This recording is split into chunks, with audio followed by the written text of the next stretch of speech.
परम पिता परमात्मा और उनके सभी पवित्र आत्माओं को नमस्कार। सतगुरु का सत्संगी उनके चरित्र के बारे में छानबीन नहीं करता, उनके किए हुए कार्यों के उचित या अनुचित होने का निर्णय देने की बात सोच तक नहीं सकता, क्योंकि जो कुछ सतगुरु अपनी मौज में करता है वह शिष्य की सूझबूझ से बहुत परे होता है। शिष्य की विवेकहीन बुद्धि उसकी गहराई की था नहीं पा सकती। शिष्य क्या जाने कि गुरु के कार्य के पीछे क्या उद्देश्य छुपा है और उसका फल क्या होगा। शिष्य द्वारा गुरु के कार्यों के गुण दोष परखने का प्रयास उसी प्रकार होगा जिस प्रकार करील के पौधे का यह न जानते हुए कि वह पत्ते पैदा करने के लिए बनाया ही नहीं गया है, अपने पत्रहीन रह जाने के लिए बसंत ऋतु को दोषी मानने लगना या बंजर जमीन का फसल उत्पन्न न कर सकने के लिए बादल के बरसाए पानी को जिम्मेदार ठहराना। शिष्य को पता होना चाहिए कि अच्छे लोगों के मिलाप से मंदों का भी भला हो जाता है और गुणवानों के संपर्क से गुणहीन पुरुष भी बहुत कुछ प्राप्त कर लेते हैं। जैसे समुद्र में पड़ी रहने वाली अनेक सीपों में मोतियों का जन्म हो जाता है, परंतु सतगुरु की गणना करने वाला अर्थात उनके कार्यों का लेखा जोखा या उनकी छानबीन करने वाला सत्संगी अपना जन्म व्यर्थ ही गवा बैठता है। जिस किसी ने गुरु की शिक्षा में विश्वास कर लिया उसका मन स्थिर हो गया और यह भी उसकी समझ में आ गया कि वह मिट्टी पानी का बना शरीर नहीं बल्कि इससे बहुत उत्तम है, ज्योति स्वरूप है।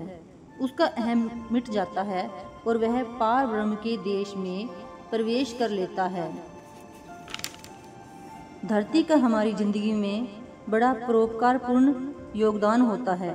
इसमें एक दाना फेंकते हैं तो वह उसकी सहायता से 100 दाने होकर फैलता है।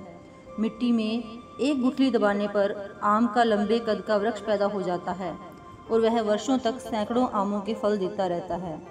यही कारण है कि हमारे और धरती के रिश्ते की संतान और माता के संबंध से तुलना की जाती है। हम धरती पर जितनी मर्जी हल चला लें, उसे सींच लें, गोड़ लें, उसमें से वही फसल जन्म लेगी जिसे हम उसमें बोएंगे। जबकि सतगुरु की सेवा करने से तरह तरह के अनेक फल प्राप्त हो जाते हैं। धर्म से लेकर मोक्ष तक कोई भी प्यास बाकी नहीं रहती। जो मेंढक कुएं की अति तंग गोलाई में घूमता हुआ ही जीवन बिता देता है, उसे क्या मालूम कि विशाल समुद्र में तैरने वाले जीव किस प्रकार का आनंद प्राप्त करते हैं। सीप में मोती उत्पन्न करने वाली स्वाति बूंद की कद्र शंख को भला कैसे हो सकती है, जो कि स्वाति बूंद को मोती में बदल सकने की योग्यता से रहित होता है। रात के घने अंधकार में ही आंखें खोलने वाला उल्लू सूरज के उज्जवल प्रकाश के महत्व को भला क्या जान सकता है। तोता सेमल वृक्ष से चाहे जितना ही प्यार क्यों ना करे, उससे खाने के लिए भला उसे क्या मिल सकता है।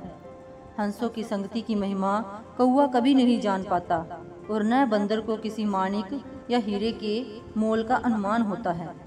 यदि कोई मनुष्य गूंगा हो और साथ ही बहरा भी, तो उसे चाहे लाख सुमति देने का यत्न किया जाए, वह कोरे का कोरा ही रहेगा। इसी प्रकार जिन लोगों को गुरु की संगति और शरण का अवसर नहीं मिला और जो कहीं और ही भटकते रहे, वे नहीं समझ सकते कि वे कितनी महान प्रभु कृपा से वंचित रह गए हैं।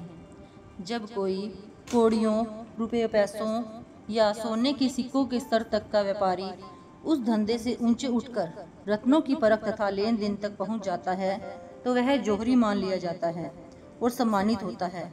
इसके विपरीत अगर कोई जौहरी कहलाने के बाद कौड़ियों का व्यापार करने पर उतर आए, तो सूझवान प्रतिष्ठित क्षेत्रों में उसकी साख गिर जाती है।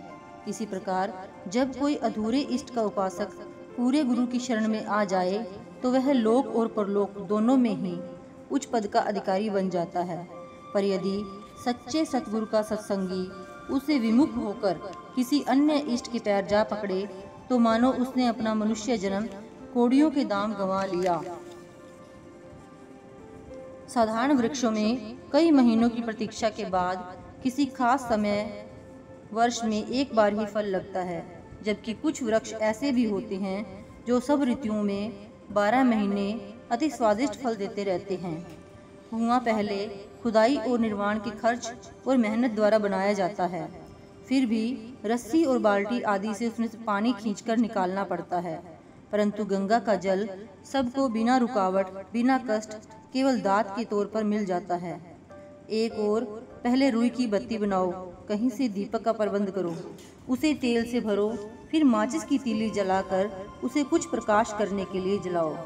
जबकि दूसरी ओर चांद हमें उससे कहीं अधिक और शीतल चांदनी से अपने आप ही कृतार्थ करता रहता है।